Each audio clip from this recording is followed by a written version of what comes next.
আজকের গল্পটা একটু আলাদা, একটু মজার গল্প।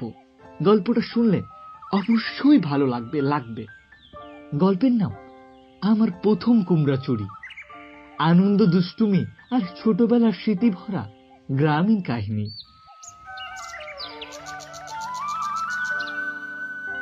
সেই যে দিনটার কথা বলছি, তখন আমি ক্লাস 3। আমাদের গ্রামে তখন স্কুল মানে একটা টিনের ঘর আর ল্যাম্পো ঝোলানো, আর খেলার মাঠ বলতে পাশে ধান ক্ষেতের আল। সেই সময়ের সবচেয়ে বড় অ্যাডভেঞ্চার ছিল কুমড়া চুরি। হ্যাঁ, ঠিকই শুনেছেন, কুমড়া চুরি। পাশের বাড়ির সোনাই কাকিমার বাগানে এমন সব কুমড়ো হতো, দেখে জিভে জল এসে যেত। আমরা 3 জন ছিলাম। হ্যাঁ, আমরা 3 বন্ধু ছিলাম, দীপ আর অতনু আর আমি। আমাদের গ্যাংয়ে প্রধান ছিলাম আমি, কারণ আমার মাথায় সব প্ল্যান আসতো। একদিন বিকেলবেলা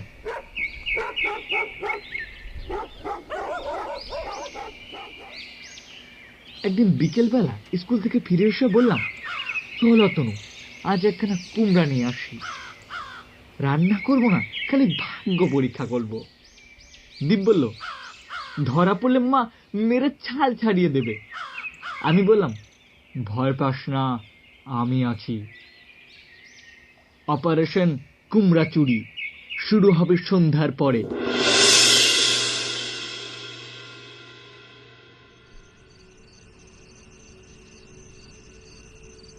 রাতে ঠাকুমা গল্প বলছিলেন, এক রাজা ছিল, তার নাকি 7 ছেলে।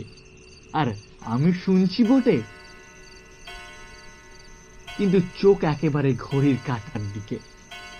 7:30 বাজতেই আমি সাইলেন্ট মুডে দরজা ঠেলে বেরিয়ে এলাম।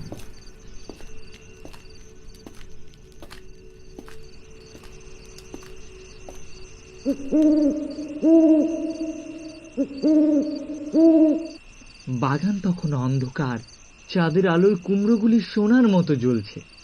অতনু আগেই পৌঁছে গেছে। সে এসে বলল, দেখ, ওইটা একেবারে সোনাই কাকিমার চোখের সামনে। আমি বললাম, যা সামনে থাক, আমার তো সাহস লাগে। কুমড়া তুলতে গিয়ে দেখি ওই যে বাদর কুকুরটা, সে ঘেউ ঘেউ করে ওঠে।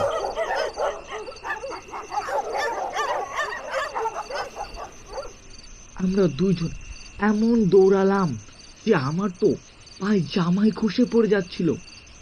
দীপ তখন দূরে থেকে চিৎকার করে বলছে, ধরা খাস না ভাই, পালিয়ে আয়, পালিয়ে আয়।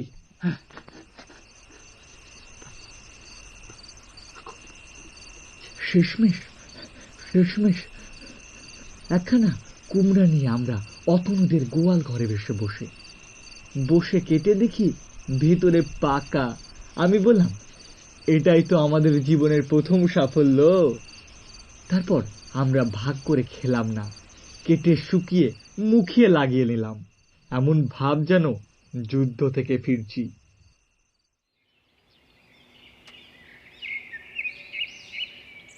পরের দিন খবর রটে গেছে, সোনাই কাকিমার কুমড়ো নাই। আমি মুখ গভীর করে বললাম, হ্যাঁ, ভাগ্য খারাপ, কেউ চুরিমুরি করে নিয়েছে। আমাদের গায়ে হাত তুলবেন না বলে দিচ্ছি। তখনকার ওই দিনটার কথা, এখনো ওই দিনটার কথা ভাবলে হাসি পায়। সেই ছোটবেলার স্মৃতি সত্যি একটা অস্বাভাবিক, একটা মজার জিনিস। সেই আনন্দ। আজ শহরে থাকি, চারিপাশে আলো, গাড়ি, মোবাইলে ভরা, কিন্তু ছোটবেলার সেই কুমড়ো অভিযান, সেটা আর নেই। ওটাই আমাদের জীবনের রোমাঞ্চকর, হাস্যকর একটা মজার ব্যাপার ছিল। ওই দিনটাকে আমি খুব মিস করি। সেই ছোটবেলার স্কুল জীবনের কথা আজও মনে পড়ে। তোমাদের কার কার এই স্মৃতিগুলো মনে পড়ে? অবশ্যই কমেন্টে জানাবেন।